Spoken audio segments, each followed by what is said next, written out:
Um dos pesquisadores envolvidos na pesquisa da polilaminina deixou o grupo alegando que o estudo contém falhas metodológicas. Ele também afirmou que a divulgação das pesquisas, entre aspas, saíram do controle.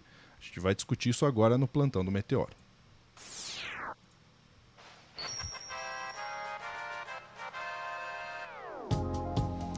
Ai, ai, ai, ai, ai, hein? Um tema tão sério, tão complicado e, ao que parece, Sofia, tá saindo do controle mesmo, né?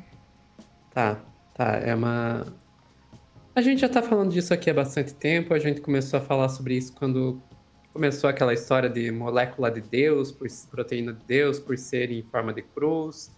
Já falamos aqui sobre a entrevista ao Roda Viva, quando a pesquisadora Tatiana Sampaio falou que não precisaria grupo controle. O Pedro já trouxe aqui também sobre envolvimento da Cristália.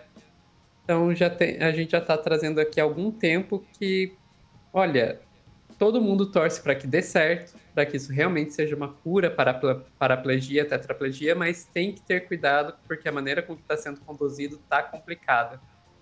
E agora parece que ficou tão complicada que até membros do grupo que participam dessas pesquisas já começaram a abandonar o barco. Foi o caso do neurocirurgião Paulo Lousada, do FRJ, né, professor da Universidade Federal do Rio de Janeiro, que deu uma entrevista aí no podcast do Estadão ontem, dia 4/3. E eu vou trazer aqui um resuminho que o Estadão fez dessa entrevista. Tá aqui, polilaminina, médico que colaborou com o estudo, aponta falhas e diz que divulgação saiu do controle. Vamos para a parte que nos interessa aqui, que vai contar. A principal crítica do neurocirurgião, né, a principal crítica que ele faz sobre a pesquisa, recai sobre o desenho do estudo em humanos, e principalmente sobre a aplicação da substância nas primeiras 72 horas após o trauma, período em que grande parte dos pacientes ainda pode estar em choque medular. Nesse quadro, a pessoa apresenta ausência total de movimento, sensibilidade e reflexos abaixo do nível da lesão, o que simula uma lesão completa. Mas caso o doente não tenha sofrido essa lesão mais grave, ele pode recuperar parte dos movimentos passada a fase do choque. Ele contou que alertou Tatiana sobre esse possível fator de confusão e sobre o quanto era importante descartar o choque medular. Disse que a ideia foi bem recebida, mas que não sabe se o teste para descartar o quadro foi feito, dado que foram outros neurocirurgiões que fizeram a aplicação nos 8 pacientes do estudo piloto e que esse teste não foi descrito na metodologia da pesquisa disponível em artigo disponibilizado pelos pesquisadores. Sem descartar o choque medular, fica impossível saber se os pacientes que receberam a molécula nas primeiras horas após o trauma melhoraram por causa do tratamento experimental ou porque iriam melhorar de qualquer forma. Ou seja, vamos traduzir um pouquinho aqui. Ele está dizendo, olha, rolou a lesão, pode ser o choque medular, e se for o choque medular, a pessoa vai perder o movimento temporariamente, mas ela recupera parte ou todo esse movimento depois. Se não foi o choque medular, foi a lesão mesmo, daí, ok, realmente é uma lesão, e a pessoa perde esse movimento completamente, né? Perde esse movimento definitivamente. Você tem que testar se o que é para aquele paciente que está recebendo a polilaminina, ele passou se aquilo que ele tem realmente é uma lesão real ou se é só o choque medular. Se for um choque medular, pode ser que você aplique a polilaminina, a pessoa está só em choque medular, ela vai recuperar os movimentos de qualquer jeito, mas você fica achando que foi por causa da polilaminina.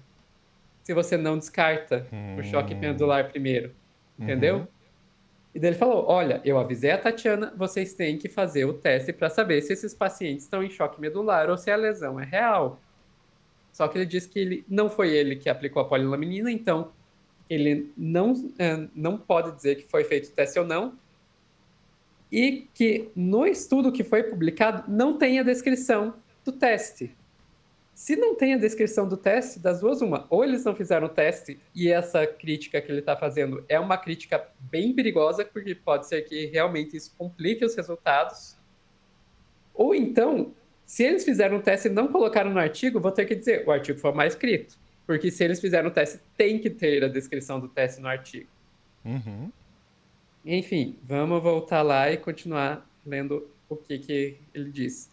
Lousada argumenta que isso tem uma implicação ética e científica, porque o protocolo aprovado permitiria aplicar o tratamento apenas em casos de lesão completa, justamente aqueles com mínima chance de recuperação espontânea. Ou seja, o que ele está dizendo aqui, se não foi aplicado, isso além de ter esse problema que eu já descrevi aqui, que olha, pode ser que o resultado a gente esteja atribuindo a polilaminina e na verdade nem tinha lesão, que era o choque medular, mas também é uma questão ética, porque o que foi aprovado pelo comitê de ética na hora do estudo é que fosse feito só nas pessoas com lesão medular. Se ela tem choque medular, ela não a lesão, ela nem poderia estar recebendo a polilaminina, né? Sim.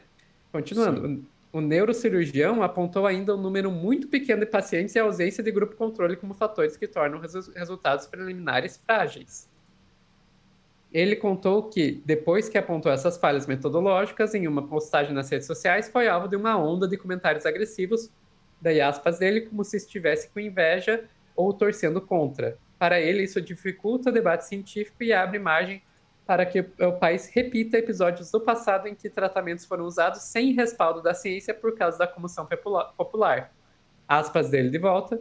Se não discutir, se deixar para depois, se acreditar no resultado preliminar, a gente vai cair na ivermectina, na história da hidroxicloroquina, na fosfetanolamina. Aqui ele está dizendo o que a gente já falou em cortes anteriores aqui no Meteoro, que isso está repetindo muito o que a gente viu na pandemia com a hidroxicloroquina e com a fosfetanolamina. E o tipo de crítica ali, isso é inveja, isso é torcer contra, é o tipo de crítica que qualquer um que aponte isso é apenas um resultado preliminar, não temos garantia de que funciona, está recebendo. E Uhum. aqui eu vou reforçar o que eu já falei nos outros cortes. Ninguém está torcendo contra. Óbvio que todo mundo quer ver uma cura. E ninguém está dizendo que não funciona. Estamos dizendo que nós não sabemos se funciona. O problema é quando as pessoas começam a contar que isso funciona antes de ter uma garantia disso. E o problema se torna maior ainda quando a gente tem a pesquisadora principal, Tatiana Sampaio, falando que não precisaria de grupo controle.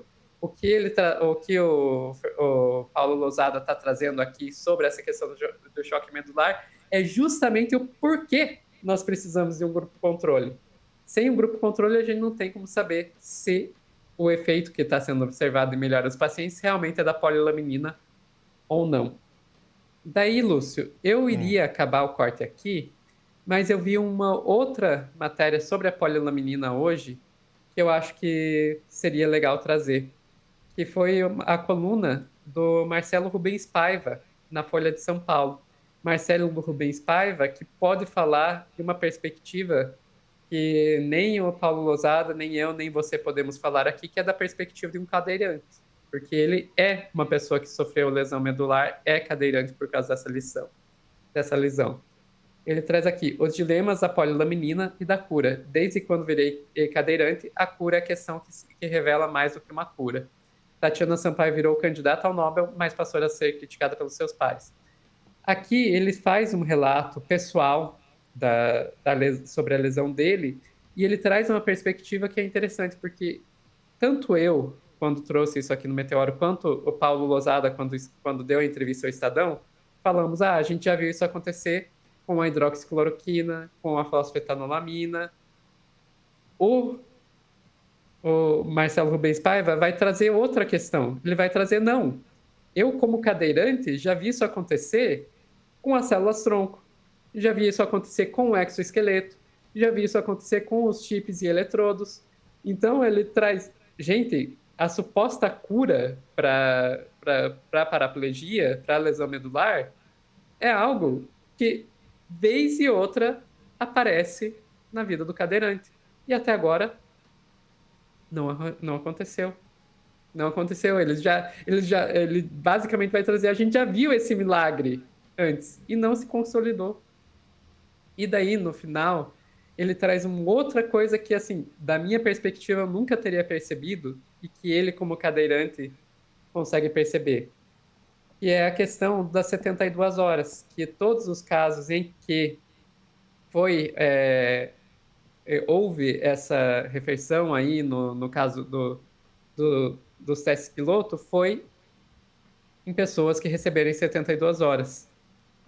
E eu coloquei isso, quando eu comentei sobre essas 72 horas, né, a mesma perspectiva do Paulo Lozada. Olha, essas 72 horas, a gente não sabe se é lesão medular ou não.